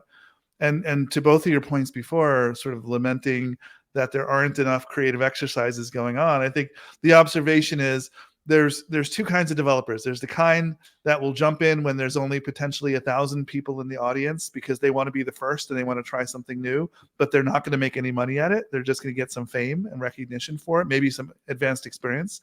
And then there's the developers who wait until there's 100,000 to 100 million people in any place that are there for the money, but they're also creative, and they're just gonna be watching this stuff for a while and say, wake me up when you sell 100,000 units, I'll start paying attention, or 1 million units or 10 million units. Like for the headsets, I think the number was somewhere between 10 million and 100 million. The game developers are not going to care until you have console-like numbers of consumers ready to buy these things, because they're not going to make their numbers unless you do that. But then once you get that to that level, yeah, you would expect to see some amazing both indie and AAA titles coming out that will blow our minds with creative endeavors, because everybody's trying everything. And right now it's really the brave few who know they're not going to make a lot of money on a new platform, but want to try it anyway because they want to be the ones to invent it. They want to be the ones to think about it. Mm-hmm. So I salute them, but I also feel bad for them because I want them to be successful as well. I was going to say, Meta's smart in that they are, the partnership with Ray-Ban focused on something that you actually want to wear. And, like it's kind of like the AirPod thing too, where it was like, get to the point where you want to have these on your face is a huge hurdle. That's still a hurdle with VR headsets. And then, it sounded like, talking to the Orion team, they were saying like that the, SLR, is basically one of the toughest judges on like what works on a face. That their Italian partners are, hold them to high standards of that. And it's interesting because if that's like, maybe it starts with what works on the glasses, like you said, over time they introduce more and more when it works, to the point where getting people to wear stuff is the first goal. Then you start getting technology on, then you start building the landscape for the scale of people that are wearing it, versus like, oh, it's all here, hopefully you can wear it. It does sound like a gradual dipping your feet in the water approach to the future of AR. Yeah, the minimalist path is, I think, the smart one. I always advise companies to do both. You want the maximalist, where you learn how everything comes together, but the minimalist path gets you the most customers with the simplest technology. And Amazon was doing that with Echo Frames, right? Come up with enough styles that you can get millions and millions of people to start wearing this, even if they're still just audio only. And the Ray-Bans take it a step further with the cameras, that Amazon has so far not been willing to take that leap of adding cameras, but maybe they will in the future.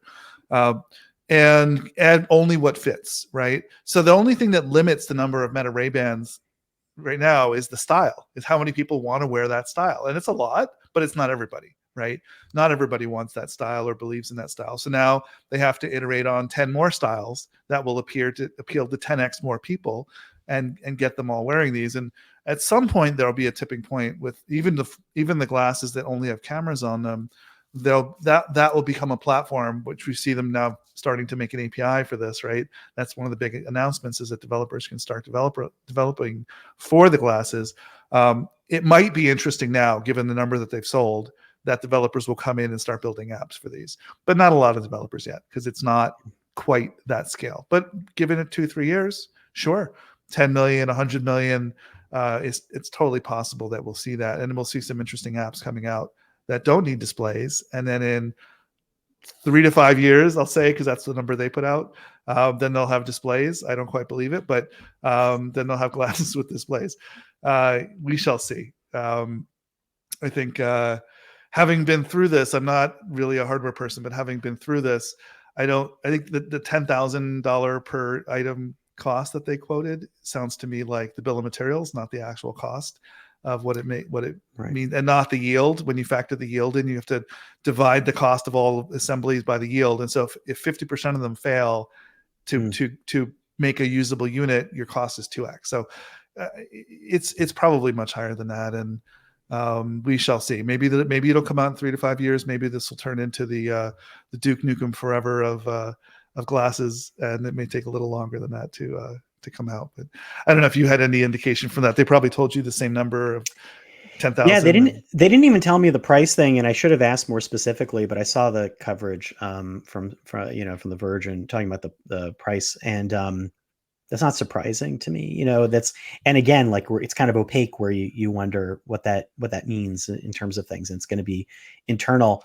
But I also felt like a lot of people reacting to the keynote, which seemed to feel like it developers felt like it was very cohesive, and that they got a vision of things.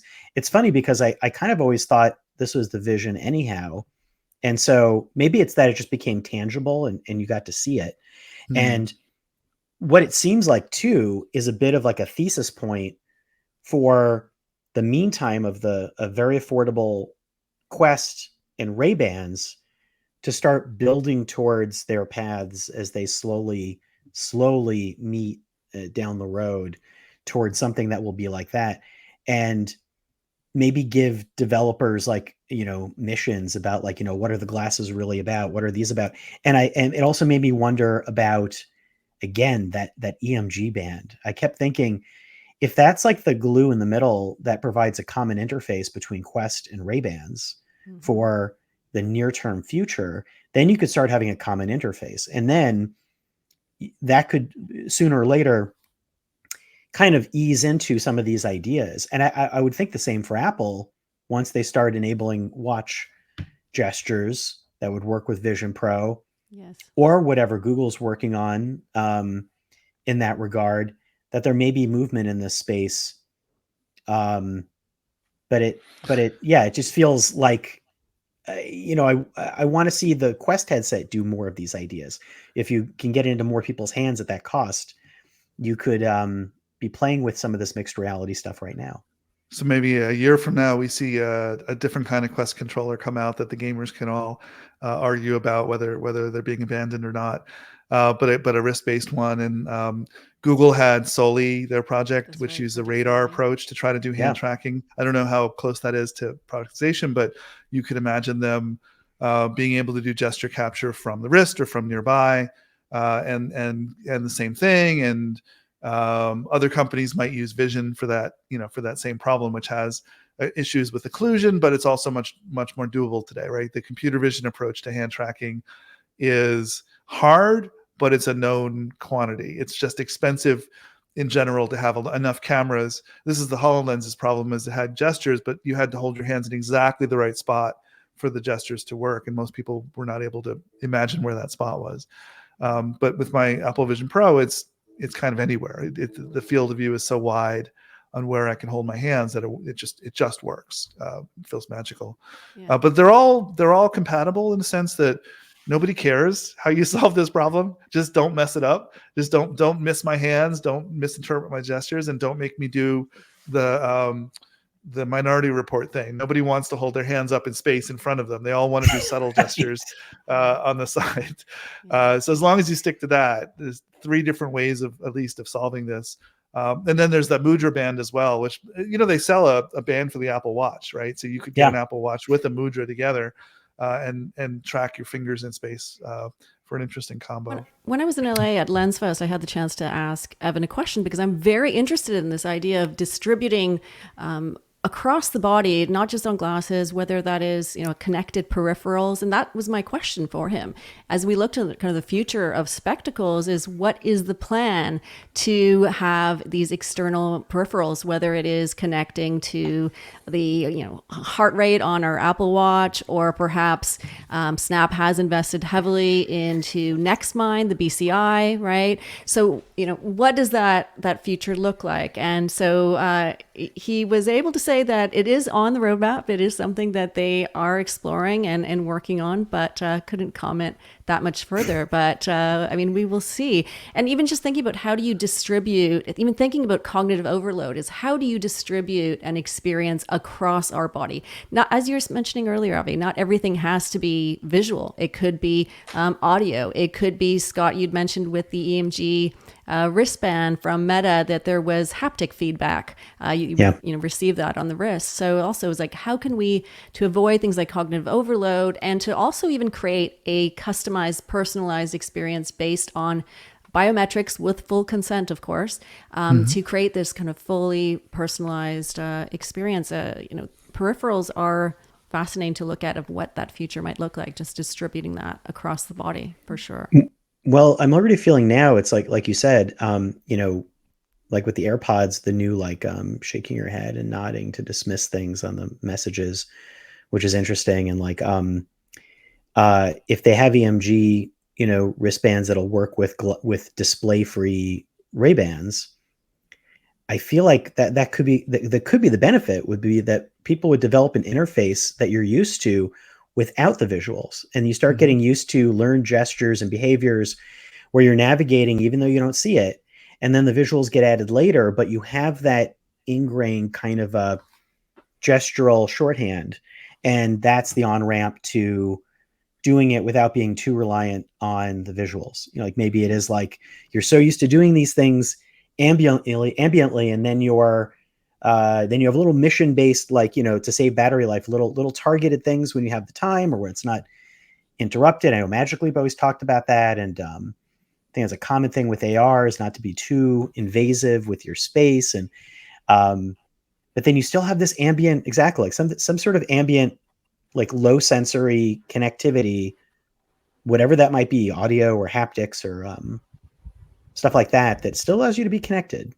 Yeah. And that constitutes most of your everyday AR versus like, oh, I'm walking through like, you know, signs and hallways and pterodactyls. Absolutely. Yeah. So we're going to have to get pretty good. I don't think we have the vocabulary yet for being able to describe how good these devices are at spatial audio. We all kind of know what spatial audio is, but there's really bad spatial audio out there. And there's really good spatial audio out there. And not a lot of people yet understand the difference, but we're going to need to be able to put on various devices, go run through experiences and say, you know what, I could tell exactly where the sounds were. They weren't misaligned to the world. They were in exactly the right place. It worked ambiently, so I can hear normal conversations, but I can also hear these overlaid sounds.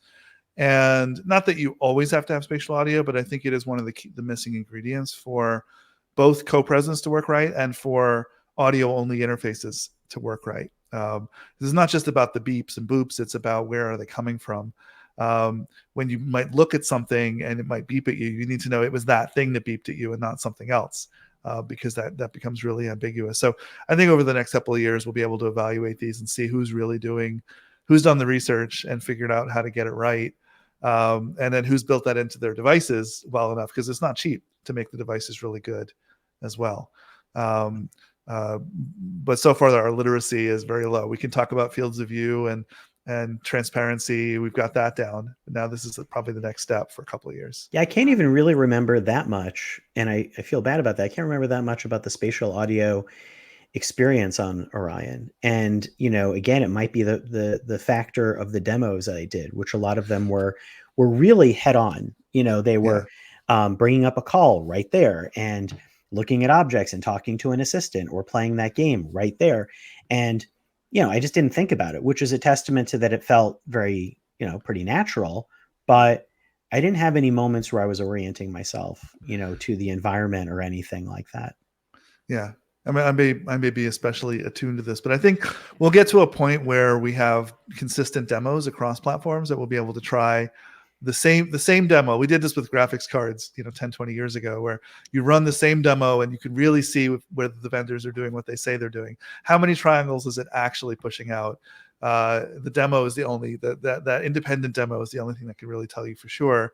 And we'll have those benchmarks at some point, but I think we need the devices in more people's hands before we can reliably write those. Or somebody has an incentive to. Yeah.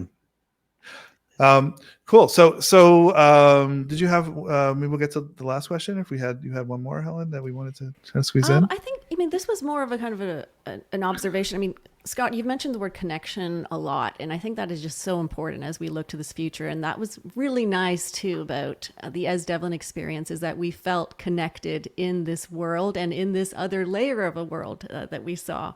And so one of the observations was, so with Snap, of course, we know Snap very much as kind of an entertainment company as well, right? And they've been trying to bring in utility-based experiences in AR over the years. And one of the things that I noticed at LensFest, the hackathon, the winners of the hackathon created an app actually that was utility based. It was called Emergency, and it was an AR medical training app that helped you to administer certain types of medication to save people's lives, like using an EpiPen. And that might be something that we don't typically think of when we think of Snapchat, right? Somebody like saving somebody's life with Snapchat. So it's nice to see examples where it really is about connection. It is about enhancing my life in some way. You know, we did talk about the importance of artistry and these kinds of experiments, but you know, utility is also so key when it comes to something, you know, where we're wearing every day. And I know you've had those utility moments when you've been wearing Ray-Ban and Metasmart glasses. You know, any kind of thoughts before we go into the last question on utility and how you see this evolving? Yeah, there's a lot. You know, I think like earlier in the year, I wrote something where I was kind of commenting on this phase. I used the headline "Practical Magic," where I was thinking about something like that. That was that we're now in this period of trying to make things work for the needs that we have. And so, in that sense, the utility comes from: does it work with my device? Does it feel like it's functioning in a moment for me? Like, can it be a more comfortable, more accessible audio tool? Can I bring my camera around with me? Can I connect with my computer easily? Could I connect with, can this just seamlessly allow me to, do something? And there it is, sort of like appless, where it's just more, can it be an accessory that works easily like a lot of other devices work easily? But then there's the other part, which is the utility on something like you said, like training or taking you to something new. I still feel that feels way underused, like you mentioned that. And I think that's the great thing about Snap too, is that there are a lot of active lens makers that they're also trying to court and reach out to, that are already playing around with things in this open playground that has, an ability to make money on phones. And they want to say, well, play around with this on glasses. But I think, looking at something like the Vision Pro, even the Quest, again, I think there are some examples for sure out there, things where you can look at molecules or, take a trip somewhere or do things like that. It feels way under tapped. I don't know if I've had that many Vision Pro experiences that have taught me things yet. And maybe I'm not looking at the right apps in the App Store and being pointed, but it feels like we're about to see that, in the next year, where a year under the wings for Apple with Vision Pro and Meta having that common platform on the Quest processors and the camera access, that maybe things start to emerge, and whatever Google's working on, because Google's been very education and utility focused with AR. Yeah. And I would imagine that whatever they're working on for mixed reality would have a lot of that purpose, especially but the things they were showing with Astra and some of those ideas of assistive glasses that they're already talking about. I would think that's something that's going to happen in their announcement. So yeah, I agree. I think there needs to be, that's what people are looking for, like, why do I get it to use in my life? That the Quest gets away with it for games because it's also fun but that's also something in your life. It's fun to play games. It's fun to do this. Depending on your audience, some people think it's great. Other people go, I already have games. I don't need another game console. Yeah. I mean, I also think about, our phones, as you mentioned before, are kind of our everything machines. If you leave your phone at home, you will very likely go back to get it. Right. And I even think of Graham Devine from magically many years ago saying, what on this device will make me want to come home if I forget it, right? And so it's that utility, is that how does this enhance my life? How does this make my life and the life of the people around me, to your point, Avi, better? So hopefully that is a... Today I can't even leave the house with it. It's like not even an option. If I want to use it, I have to go home. That's the only place it works. Yeah, we're not quite there yet. And yeah, it's interesting because I'll tend to pack the Ray-Bans with me now. And so I think that's interesting because I go, why? And partially it's the camera in some locations. Partially it's the ambient audio, because I feel even though AirPods and other things go in your ears, I actually have gotten a little spoiled by liking the idea that for the time the battery lasts, I can just kind of turn things on and take, especially if we're taking phone calls. It just feels like a nice instant thing that I'll use at airports and other things like that. But it's interesting because a lot of things don't come with me on trips. Like I don't take a Quest or a Vision Pro. They're too big. I just won't, I should take them on a flight, but I don't. Those X-Reels I've taken occasionally because I like the idea of the display, but they haven't fully won me over just like looking at an iPad, but they do show that they're good enough for watching movies for sure. So I think that there are these things that like, those are very practical reasons, why does it come with me? I want to take the Quest with me to do workouts. I thought about that when I went to England, but it just was like a little too bulky. I was so tempted. So that's the thing, is like, I feel like that's a moment where if it just finds a way into my bag and I take it to do stuff like that, I would. I think I'm almost there.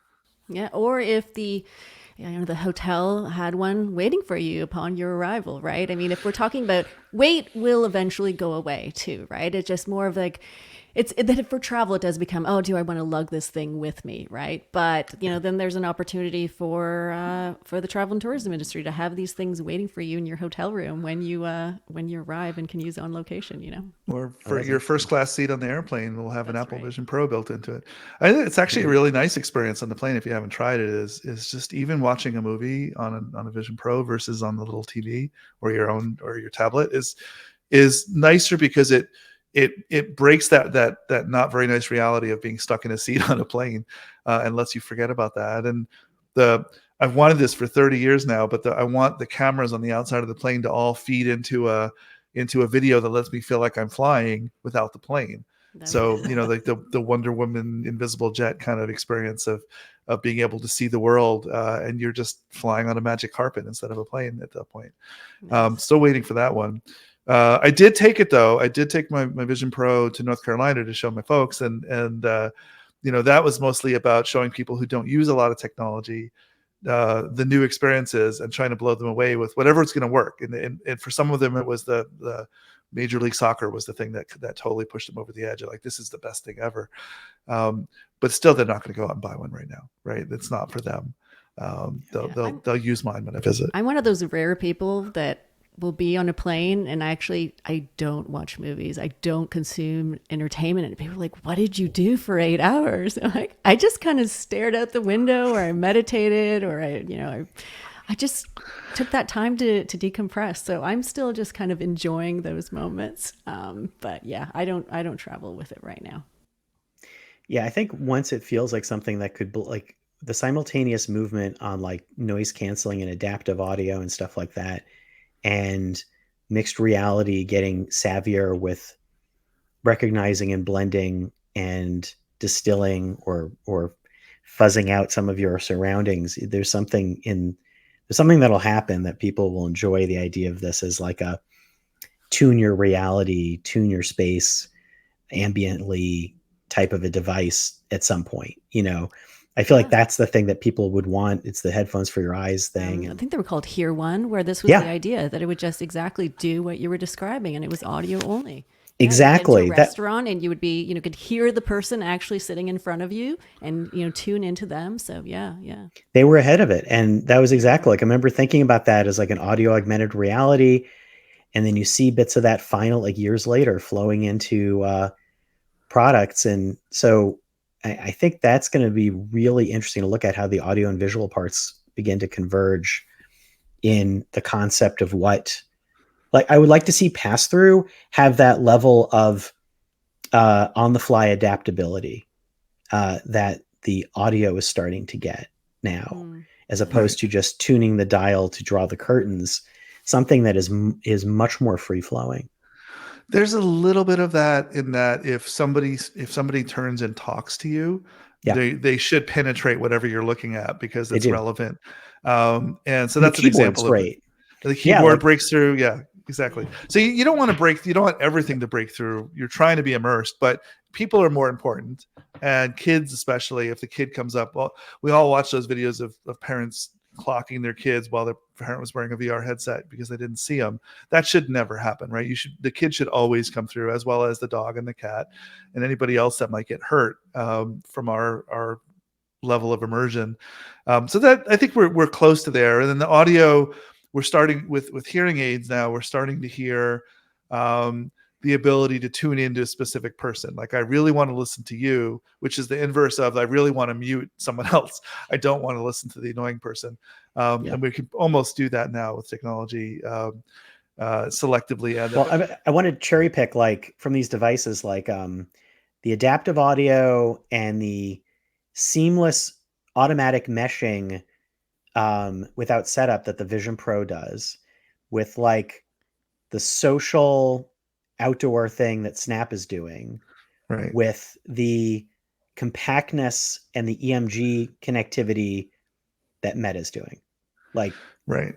there's like little bits in each of them that I'm like, that I feel like. Yeah.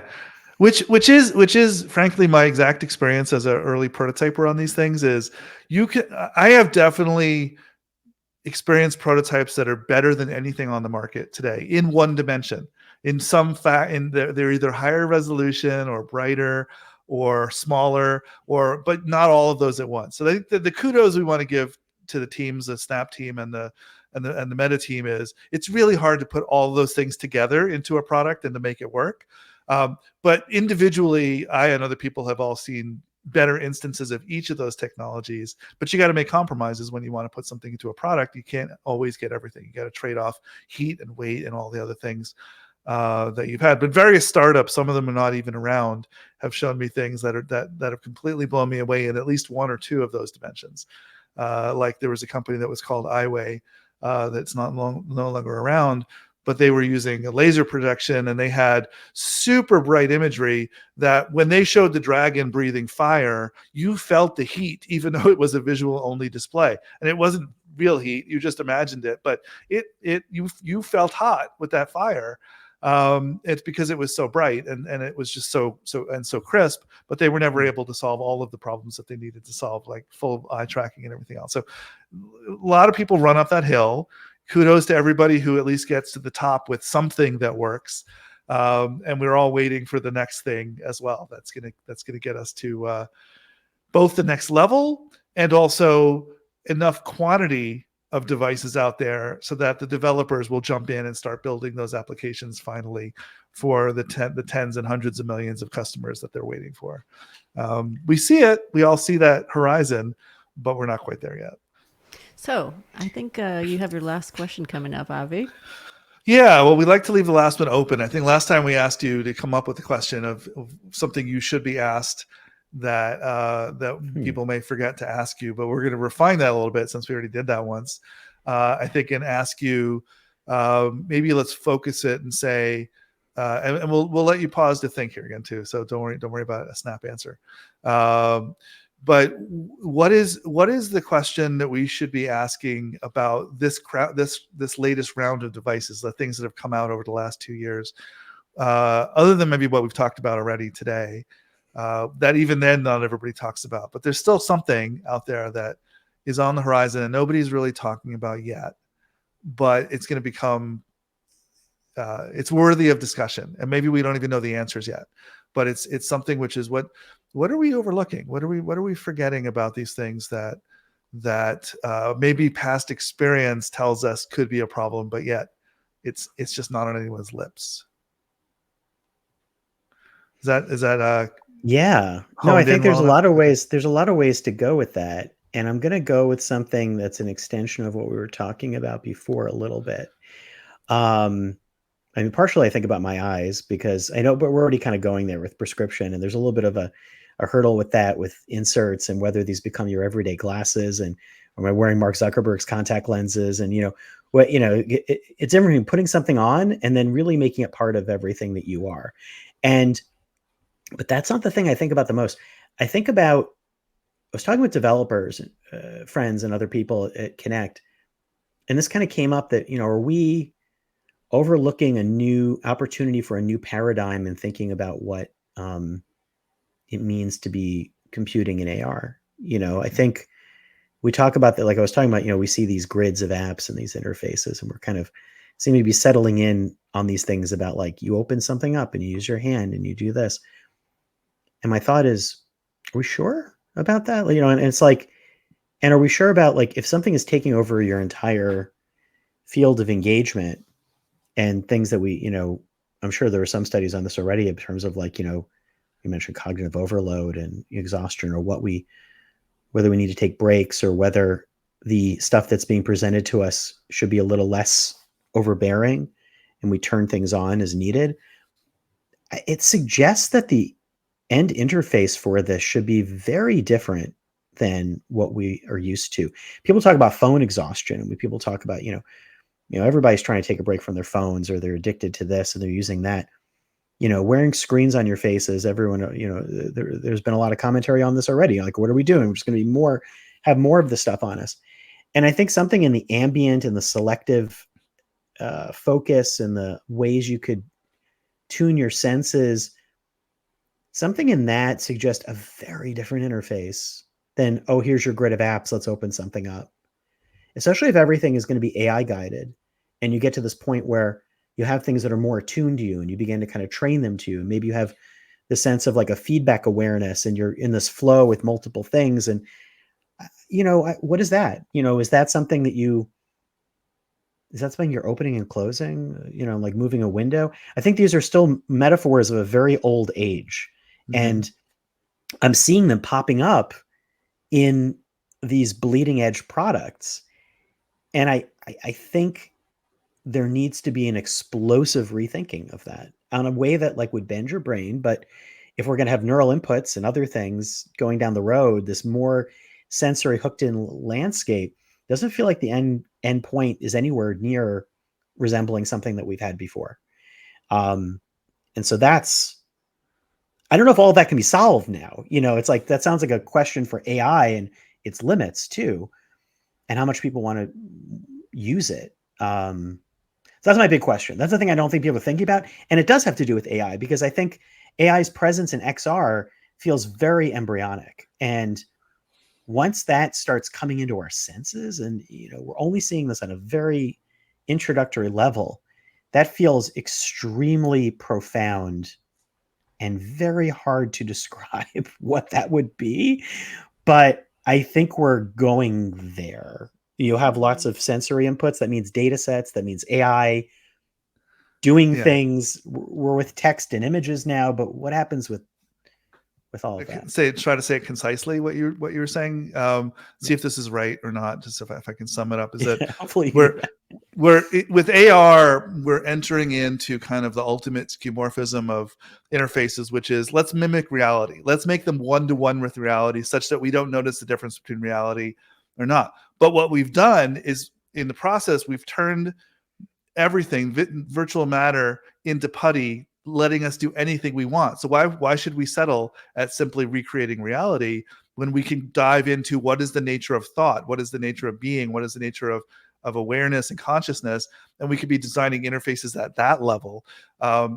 Who knows what those even look like yet, because we don't understand those things even well enough to build the interfaces that function at that level of cognition, as opposed to the level of the physical interface of my hands touching things in the world. That's where we are today.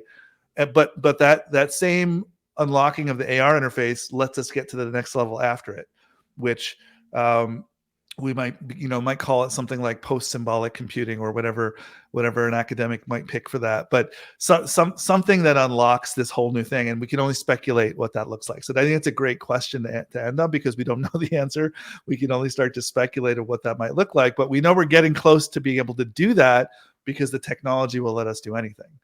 Yeah, I love what you described, Scott, and I think there are some hints in this idea of calm technology. Xerox PARC, early 90s, and this idea that technology recedes into the background until it's needed. So more towards this kind of ambient use of technology, as you described. And it's something I wrote an article about for the World Economic Forum, of this future of AR eyewear being really steered by this idea of calm technology and kind of ambient computing. And I feel like where we're at and what you've been describing, even just with, here are some apps and let's open some apps, we've been kind of in the obvious stage for a long time. And I feel that we've seen glimpses of it with these kind of artist experiments and kind of creative approaches. And now that we have all of these different peripherals that could potentially link, what might that start to look like, right? And what might something that is really tailored to you and personalized and customized, and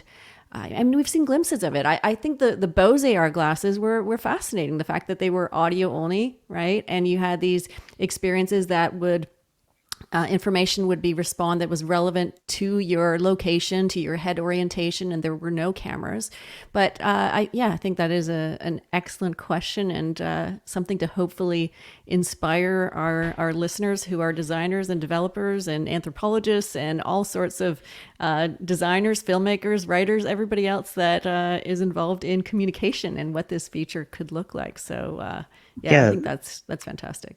There are massive areas to rethink. I mean, it also, just one simple example, like I just realized a lot of these headsets, at least the Meta demo and on Vision Pro, like an incoming call still shows up as like a visual thing, that you sort of tap to accept. But like, we have ringtones. The whole idea of a ringtone was that you could, a call is coming in without seeing the phone, but maybe you have haptics. That's like, you feel like, for me, I keep my phone on silent all the time now. And that's something in the past you wouldn't have thought about, but now it's because I can feel the incoming phone call on my wrist. And I'm just never not able to feel that. And I'll answer it and it's fine. And I can recognize the vibrations for different, things sometimes, like the prominence of them. But yeah, it's something like that where it's like, it doesn't have to be that literal. Like, what does it mean when there's someone trying to reach you? Like, what does that feel like? And how do you then engage in it? Or if you are suddenly wanting to work on something, invoking that, everyone talks about voice as the easiest modality. So I hear that from that terminology from people in tech right now. So then what's the next one? How do you invoke AI, like with your gestures, or is it, right now the glancing is just kind of very simply looking at an app. We haven't gotten to that visual AI gestural situation yet. I would argue we haven't even really fully tapped out voice. I think that we have one way that we interact with people when they're in the same room with us, and we have another way of interacting when they're across the country. And we haven't rethought that for a long time. So that's something I've spent a lot of time working on, but I wish I don't have any products to actually show off on that front as of today. But there's way more work that we could be doing on it for sure. It's at 2 hours now, so maybe we want to. I know my mind is now full of things, so it's like now I'm like leaving, going with like my mind is spinning with other thoughts. This has been great, very stimulating, and very deep conversation. I think about tech and the futures and all the things that we care about. So thank you so much. Thank you so much. Thanks. I want to carry you all around as co-presences, but I guess I can do that through texts already. Exactly. We already do that, but yeah, it's like it's great to be on.